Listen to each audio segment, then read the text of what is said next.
Aw bisimila Lumière TV sanfɛ walasa k'aw kunnafoni nin ye aw ka kunnafoni kuma selen bamanankan na Lumière TV sanfɛ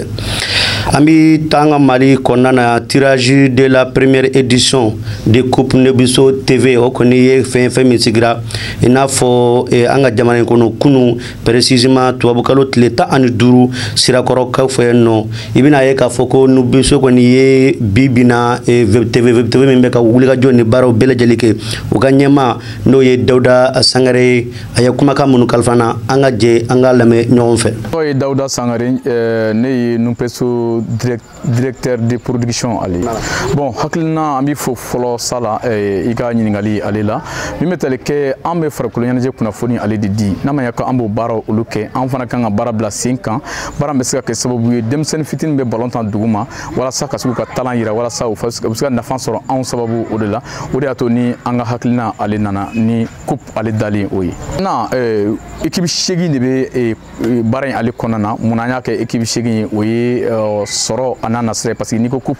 i bɛ dépense ale ko fɔ a bɛ dépense demande kosɛbɛ donc c'est pour ça la première édition na an y'a da équipe 8 ale ma nka a nafa bɛ se ka kɛ jumɛn fana ye Nupeso ale ma a bɛ se ka kɛ sababu ye Nupeso ale bɛ maa min tun t'a lakodɔn olu b'a lakodɔn filanan a bɛ kɛ sababu ye denmisɛnnin minnu bɛna balon tan kɛrɛnkɛrɛnnena baara in ale la maaw bɛ na ka na u ka balon tan cogo u lajɛ a bɛ se ka kɛ sababu ye k'u bila ka taa même première division walima deuxième division olu la déjà an ye olu jaabi sɔrɔ maaw y'a ɲini an fɛ baara in an ka a bɛɛ olu b'u ka directeur technique olu bila na match bɛɛ lajɛlen lajɛ walasa u bɛ se ka denmisɛnnin lajɛ talan bɛ denmisɛnnin minnu na k'u sama ka t'u ka équipe olu la cogoya min na an bolo an ka hakilina ni a walala nin cogo na peut-être ni ala sɔnna ma an ka laɲini bɛ sabati o ka d'an ye kosɛbɛ hakilina caman bɛ ala walasa coupe in a bɛ se ka taa ɲɛ mais n'i ko organe sala i b'i dɛmɛbagaw de kofɔ an kelen fanga tɛ se kuma ka nɔgɔn an ma sɛbɛnni ka nɔgɔn an ma mais sɔrɔ o sɔrɔba tɛ an na donc ni a fɔra ko a ka ɲa fo dɛmɛbaga min bɛ an dɛmɛ i n'a fɔ minnu sɔnna ka jɔ ɲinan ta o kɔrɔ ni olu sɔnna ka jɔ an kɔrɔ hali min tɛ nin ye sala an bɛ na o baaraw bila sen kan olu a bɛ kɛ sababu ye olu ka produit olu bɛ lakodɔn a bɛ kɛ sababu ye anw fana bɛ baara kɛ malidenw bɛ se ka nafa sɔrɔ baara min na cogoya min na donc an kɔni b'a jigiya ko ni ala sɔnna ma san wɛrɛ a bɛ se ka bila sen kan bon pour le moment an ye coupe in dati an y'ale bila nin kalo in tile 31 n'u bɛ uti kalo olu ko fɔ baara in bɛɛ lajɛlen o bɛ kɛ sirakoro megetana nka ni ala sɔnna ma ni coupe bɛɛ lajɛlen tanna dati ni final dati o kɛra min ye sala an bɛ sen ka conférence de presse k'o kɛ ka ɲɛfɔ maaw ye final bɛ tan don min na ka sababu kɛ an ma kuma final tanto o kan o bɛ dépend Nupeso ale ni a ka partenaire ani Nupeso ɲɛmɔgɔso bɛɛ lajɛlen o ni ɲɔgɔn cɛ voilà.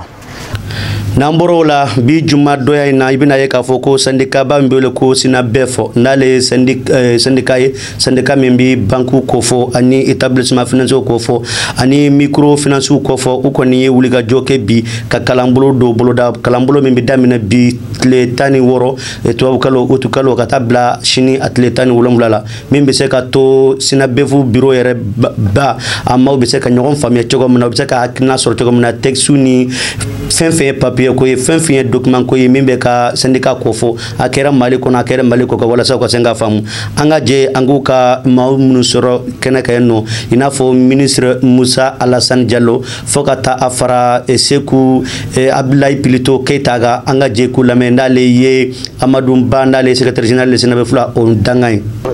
A ka kuma diyara n ye an bɛ sɔgɔma na kɛnɛ min kan o ye an ka tɔn min bɛ jamana kɔnɔ min sigilen bɛ banques ani assurance k'u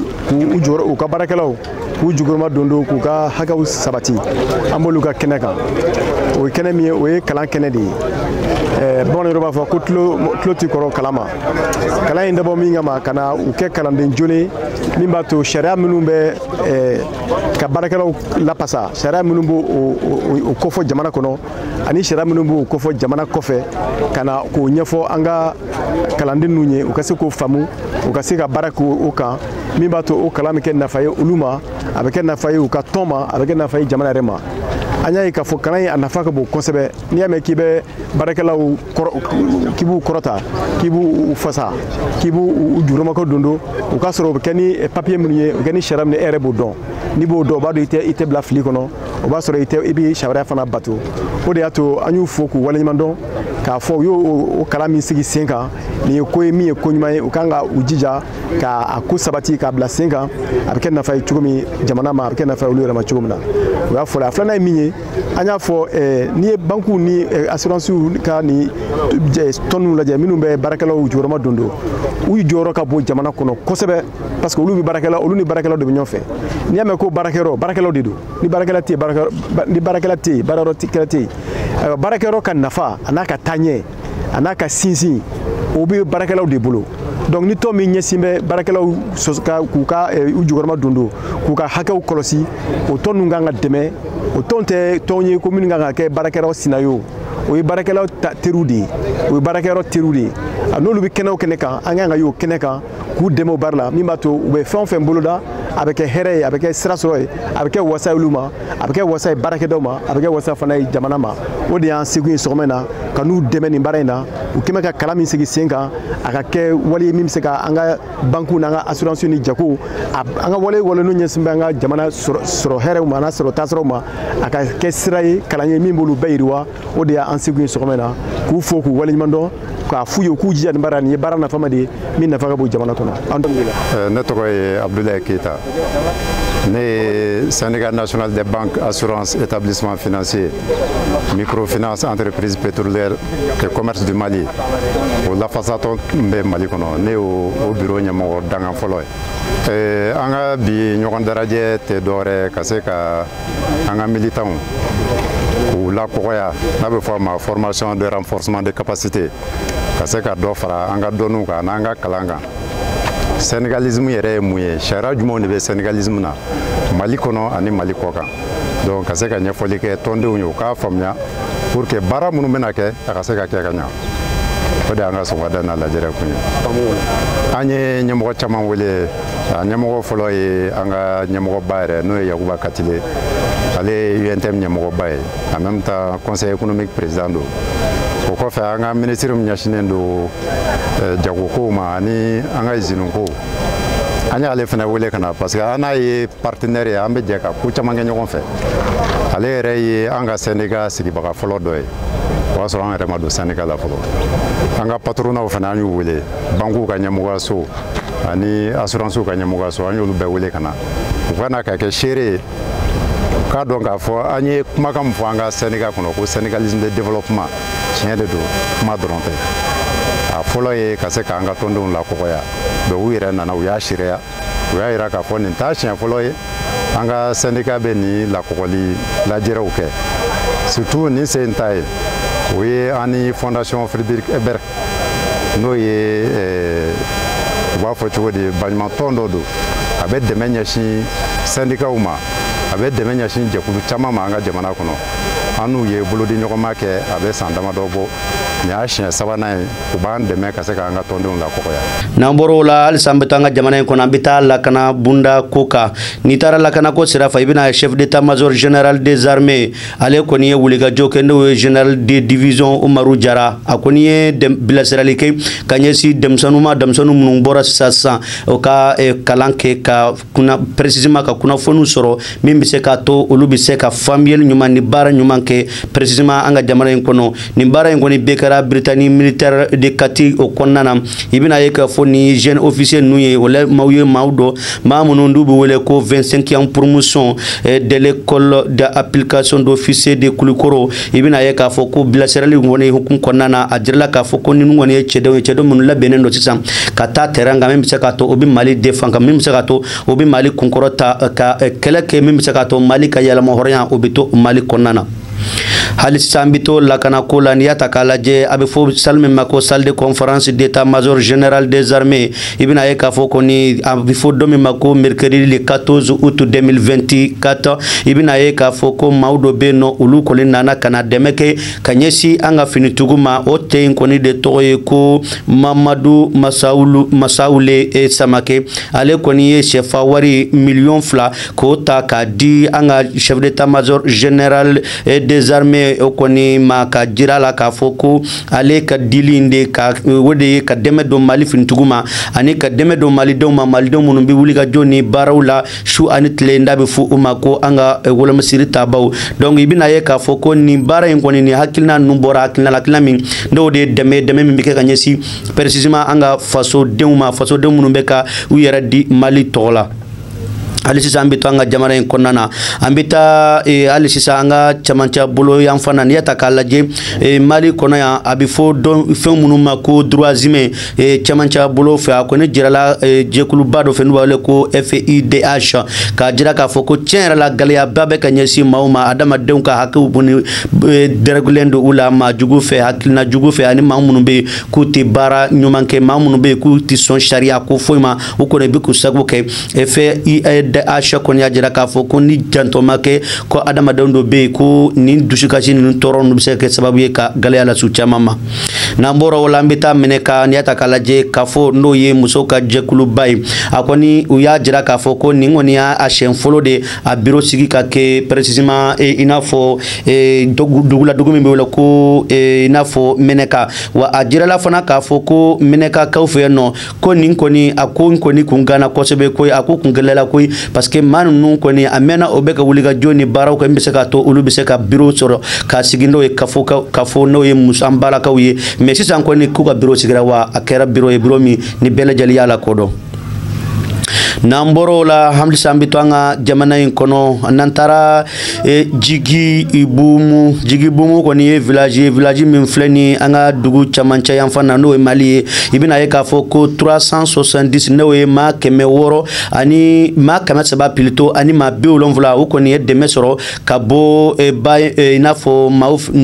fɛ maa minnu n'u ka dɛmɛ n'u ka wuli ka jɔ kɔni ka bɔ an ka jamana in kɔnɔna na hali sisan an bɛ to an ka Mali kɔnɔna na a bɛ fɔ i n'a fɔ jɛkulu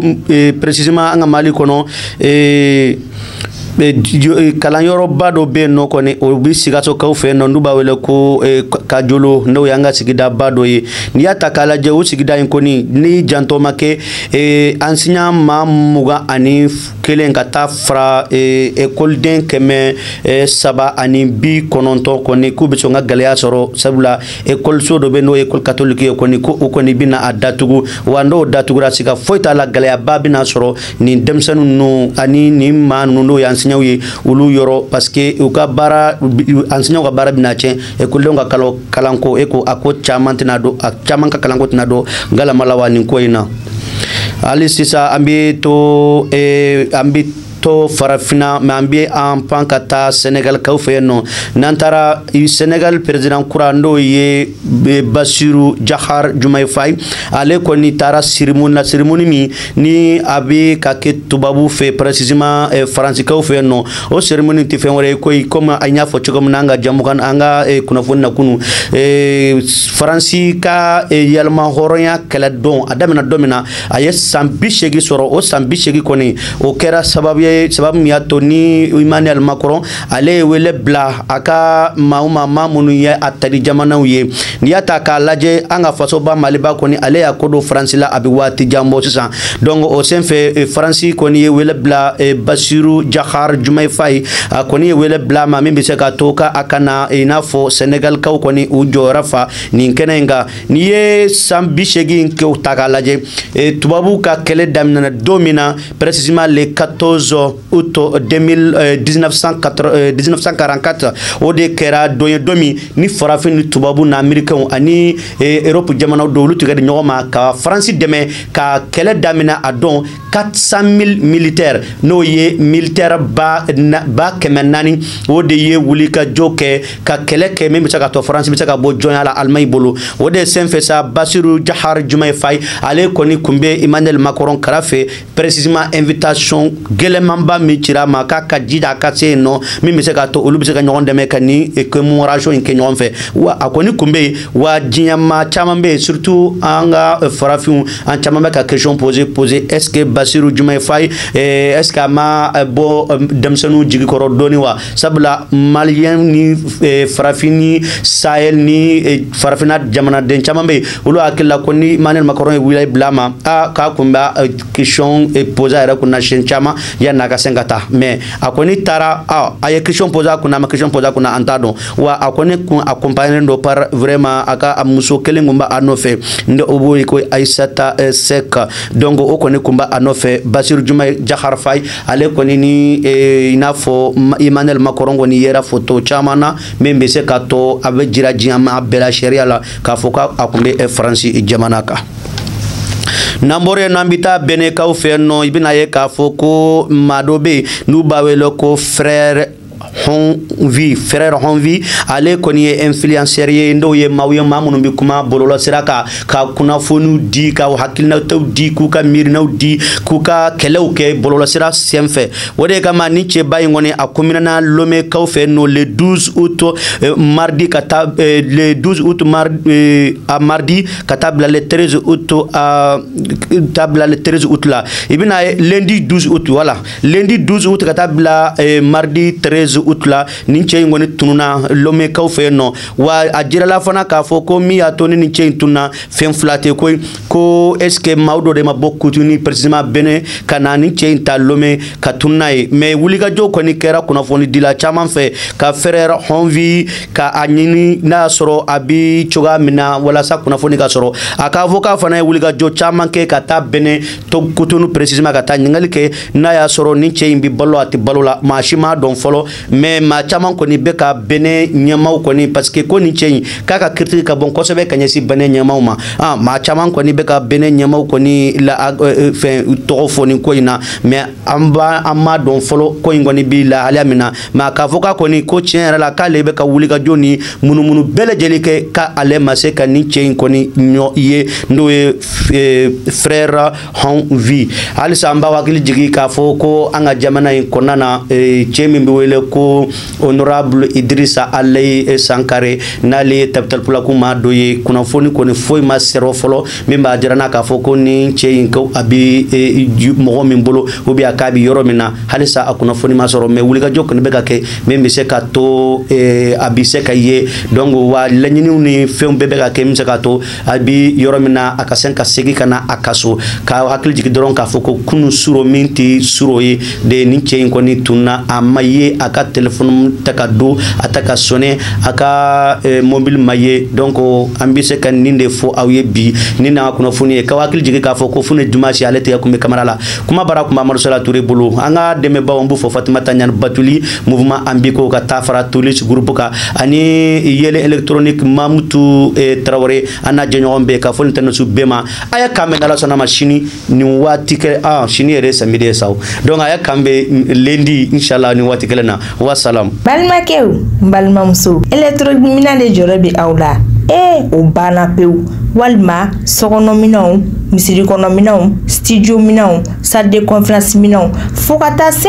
bafulu minaw ma mo kelempe soro kelempe hate fune dumasi chez Mamutu Traoré yele électronique aflani nibura memo sira farala kibi yele kata centre mable fanfe yani ka fara juste ibi côté gauche laje yele électronique chez Mamutu Traoré iba soro yenu imo menacé minaw minama amina bele jelibe inafo baful guitare lampadaire chaise micro piano bola batterie ampli microphone fota se lumière ma o ma be kiba fe galon bonda otmana sa boli bribri e katase yele électronique chez Mamutu Traoré kayorola ni enyo me bla chenche kul sanfe tege taira suni ne weche fune dimanche otmana sa ambele jeli ka wuli ka joke anga Mamutu Traoré kayoro segre yele électronique hatte